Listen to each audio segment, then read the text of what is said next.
A very good afternoon to all of you. Now, today we are back with some more questions of NDA 2024. So, let us start without wasting time. So, I will be explaining concepts of the questions and some of the questions. Okay. So, our first question.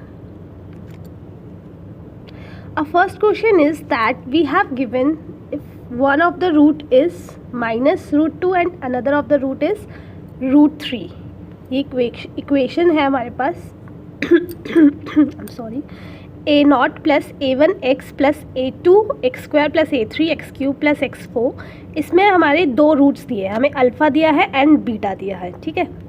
अब मैं in previous videos also many times I have mention this concept कि अगर आपका जो x है उसके roots अगर irrational number है या कॉम्प्लेक्स नंबर है तो वो फॉर श्योरली हमेशा पेयर्स में एग्जिस्ट करेंगे. ठीक है, पेयर्स में एग्जिस्ट करेंगे. अब यहाँ पे माइनस रूट 2 दिया है तो प्लस रूट 2 तो पक्का से इसका रूट होगा ही होगा. If root 3 is the root so minus root 3 भी इसका रूट होने ही वाला है. This is for sure. Now how we will be doing अब हमारे पास दो रूट्स मिल गए. ये हमारी डिग्री 4 की इक्वेशन है तो 4 रूट्स होंगे हमारे पास. तो मैं ये कर दूँ sum of roots alpha plus beta plus gamma plus delta. ठीक है, ये मेरा क्या होता है माइनस बी अपॉन ए.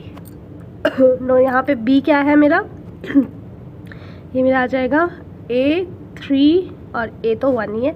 नाउ मैं जब इसको ऐड करूँगी तो ये मेरा 0 हो जाएगा क्योंकि मैं एक बार प्लस रूट 2 ऐड करूँगी एक बार माइनस रूट 2 करूँगी तो ये तो कट जाएंगे तो मेरा 0. तो यहाँ से मुझे चेक करना है कि a3 कहाँ 0 है. तो a ऑप्शन में और c ऑप्शन में.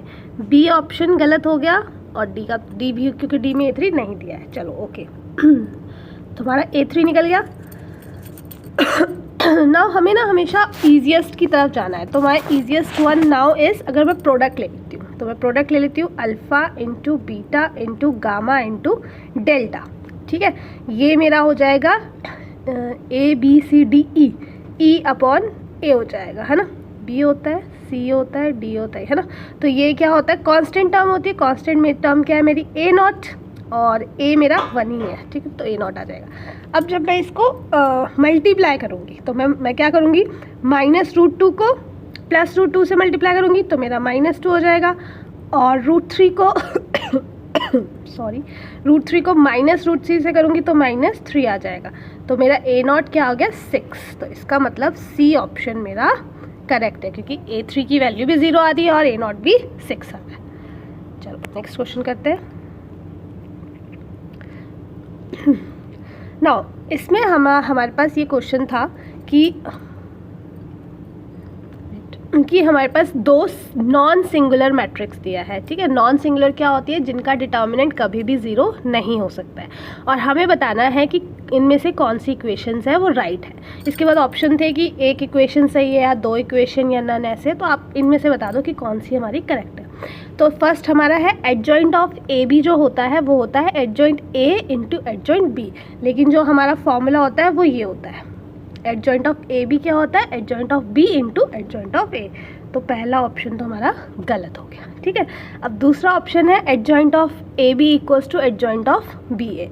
लेकिन अभी मैंने आपको बताया कि एडजॉइंट ऑफ ए बी क्या होता है ये चीज़ होती है तो ये भी हमारा गलत हो गया. नाउ थर्ड ऑप्शन क्या है हमारा. थर्ड ऑप्शन है कि A B into adjoint A B minus this. ठीक है, तो इसको हम लिखते हैं.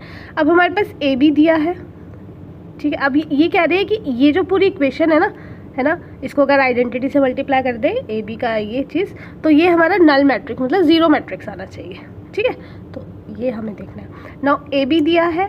एडजॉइंट ऑफ ए बी अगर हम करते हैं तो हमारा ये क्या आ जाएगा ये हमारा हो जाता है ये होता है ना एडजॉइंट.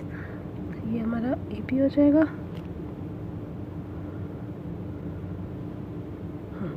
ठीक है, और ये हमारा ए बी आइडेंटिटी से करो तो ये आ जाएगा. अब हमें कहीं दिख रहा है कि ए बी के साथ हमें एडजॉइंट को मल्टीप्लाई करना है. ठीक है। इसको आप डिटर्मिनेंट फॉर्म में भी लिख सकते हो। जो वैसे देखो, वैसे हमारा जो एडजॉइंट होता क्या है, एक तरह से एडजॉइंट होता है कि हमें पूरा कोफैक्टर्स लिखना है और 1 अपॉन वो कर देना है, डिटर्मिनेंट ले लेना है, ठीक है। और यहाँ पे हमारे कोफैक्टर्स आ जाएंगे। तो इट मीन्स ए बी के साथ वी आर मल्टीप्लाइंग समथिंग और माइनस ए बी है, तो ऑब्वियसली ये हमारा कभी ज़ीरो तो नहीं आने वाला। तो इट मीन्स कि यहाँ पे हमारी एक भी इक्वेशन सही नहीं है, एक भी इक्वेशन हमारी यहाँ पे सही नहीं है, ठीक है। तो नेक्स्ट, हाँ चलो नाउ सेम थोड़ा सा इसमें और ज़्यादा एडजॉइंट का ही क्वेश्चन आ गया। Now consider the following statement in respect of a non singular, फिर से हमारे पास नॉन सिंगुलर एंड ए है। तो हमेशा याद रखना कि जो हमारा एडजॉइंट ऑफ ए होता है ना, वो हमारा adjoint of A transpose, sorry ये अगर ये ए ट्रांसपोज है तो अगर हम ये ट्रांसपोज बाहर आ जाए तो चलता है। जो हमारी फर्स्ट इक्वेशन है, adjoint of A transfer is equals to adjoint bracket में उसके बाहर ट्रांसपोज, ये आता ही आता है। तो कॉन्सेप्ट्स हमें पता होने चाहिए कि क्या है, तो it will be very easy. तो हमारा फर्स्ट ऑप्शन क्या है, बिल्कुल करेक्ट ऑप्शन है, ठीक है। First option is correct. ये है एडजॉइंट जो है हमारा, इसका ए है, ठीक है। इसका मैं ट्रांसपोज लूँ और फिर मैं ब्रैकेट में कर दूँ एडजॉइंट ऑफ टी, तो ये इक्वल होता है, ठीक है। तो first option is very much correct. मैं थोड़ा, आई होप ये अब सही दिखे। नाउ सेकंड क्वेश्चन है कि ए स्क्वायर जो है मेरा दैट इज इक्वल्स टू ए। तो अगर मैं यहाँ से इसको ऐसे लिख सकती हूँ, ए स्क्वायर, यहाँ पे ए आ गया, ठीक है।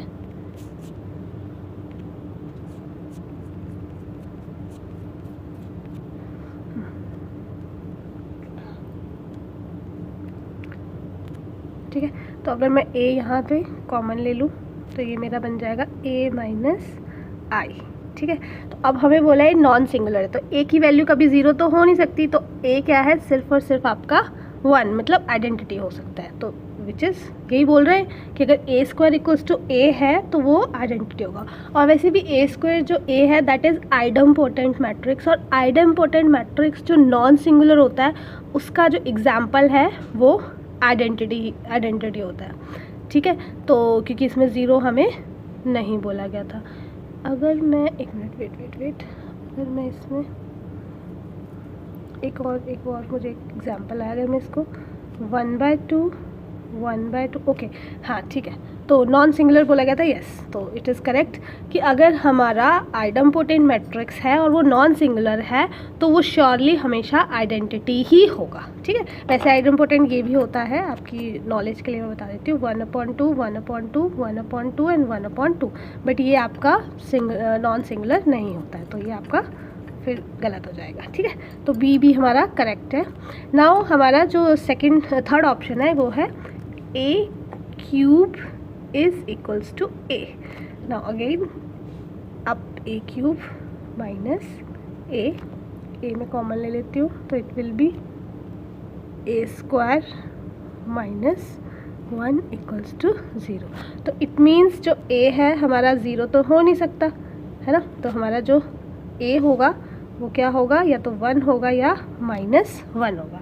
बट यहाँ पे बोला गया है कि जो a है वो आपका सिर्फ और सिर्फ आइडेंटिटी होगा, बट ऐसा नहीं है।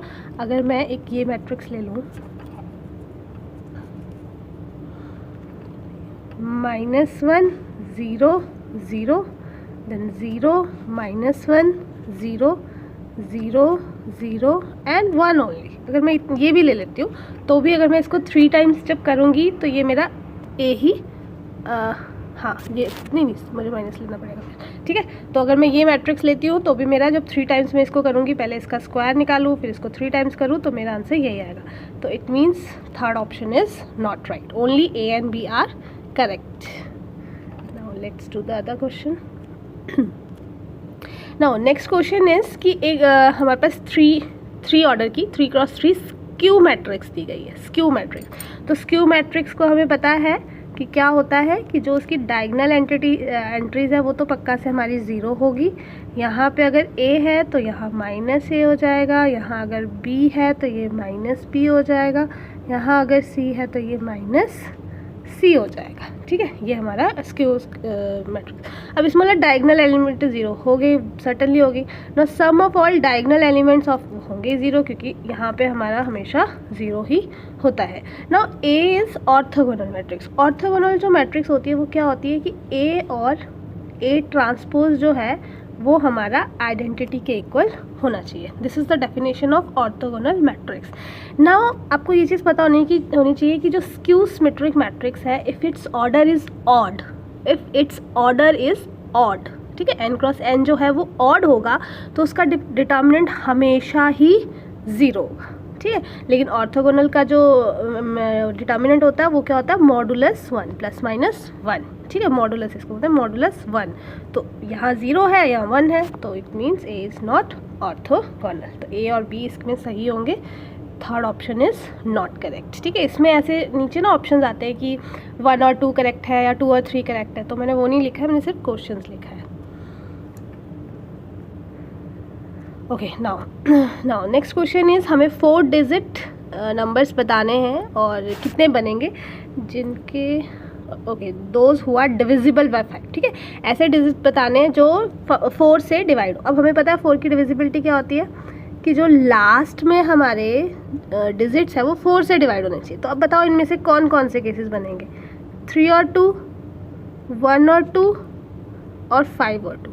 इसके अलावा बताओ कुछ और लिखे हम लास्ट में जो कभी 4 से डिवाइड हो जाएगा, होएगा ही नहीं। ठीक है, यही 2 केसेस बनेंगे। अब विदाउट रेपिटेशन है तो यहाँ पे हमारे पास कितनी चॉइसेस होगी, 2, यहाँ पे 1, यहाँ पे कितनी चॉइसेस, 2, यहाँ 1, ये 2, ये 1, ये तो हमने फिक्स कर दिया। ठीक है, तो 2 चॉइसेस यहाँ, 2 चॉइसेस यहाँ, 2 चॉइसेस यहाँ, सबको ऐड कर दो। So what is our answer? Our answer is 6।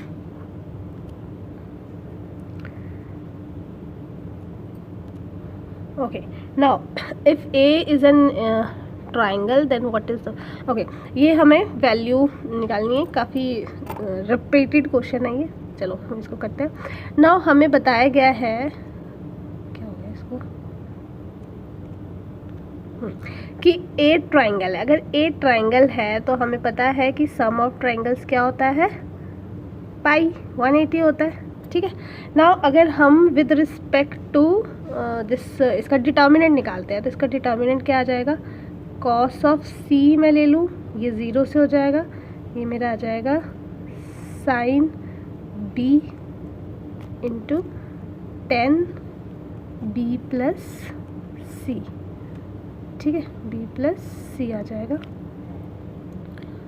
एक मिनट लिख देती हूँ उसको, बी प्लस सी। ठीक है, और बस फिर मैं साइन के अकॉर्डिंग लेती हूँ तो ये आ जाएगा sine B and then it is cos C and tan of A. तो इसमें बस कुछ नहीं करना है, ये जो मेरा 10 प्लस बी प्लस सी था तो मैं यहाँ से बी प्लस सी को क्या लिख सकती हूँ, पाई माइनस ए। और जब मैं पाई माइनस ए डालूँगी 10 पाई माइनस ए तो मेरा वो क्या हो जाएगा, सेकंड क्वाड्रेंट में हो जाएगा। सेकंड क्वाड्रेंट में हो जाएगा तो मेरा यहाँ माइनस साइन लग जाएगा। ठीक है, और मेरे ये चीज़ क्या बन जाएगी, मैं यहाँ लिख देती हूँ, ये मेरा बन जाएगा 10 ऑफ ए ओनली। ठीक है, लेकिन माइनस साइन के साथ बनेगा क्योंकि सेकंड क्वाड्रेंट आता है। ठीक है, ये मेरा माइनस साइन है cos C and 10 B pi minus A, pi हो गया ना।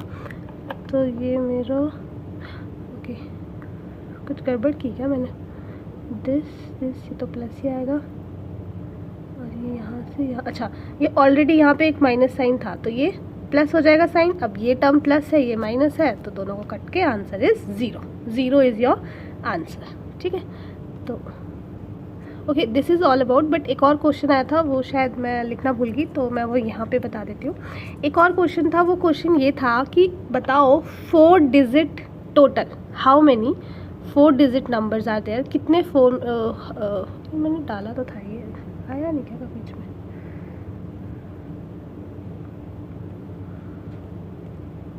चलो कोई नहीं, मिस हो गया होगा।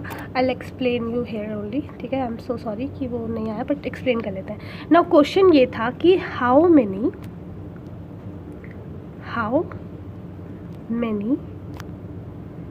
4 digit number whose all digits are even, जिसकी ऑल डिजिट्स क्या होनी चाहिए, इवन होनी चाहिए, ठीक है। आपको क्वेश्चन समझ आ गया। हाउ मेनी 4 डिजिट नंबर होने चाहिए जिसकी सारी डिजिट्स इवन हो। नाउ 4 डिजिट नंबर हम ऐसे लिखेंगे। नाउ यहाँ पे मेरे पास अगर मैं 4 डिजिट नंबर डालूँ तो मेरे पास देखो चॉइसेस कहाँ, क्योंकि सारे निकालने ऐसे कोई नंबर्स तो दिए नहीं है, तो 0 to 9 में से मैं कोई भी चूज़ कर सकती हूँ। मुझे 4 डिजिट नंबर निकालना है। अब मैं 0 से 9 के बीच में मुझे इवन निकालने हैं, सारे इवन होने चाहिए। तो क्या क्या ऑप्शंस आएंगे, यहाँ पे मैं 0 लिख सकती हूँ, 2 लिख सकती हूँ, 4 लिख सकती हूँ, 6 लिख सकती हूँ एंड 8 लिख सकती हूँ। बस यही है। तो मेरे यहाँ कितनी चॉइसेस होगी, 5, ठीक है। यहाँ पे भी 5, ऐसे विदाउट रेपिटेशन नहीं दिया है, बस बोला है टोटल नंबर ऑफ नंबर, ठीक है।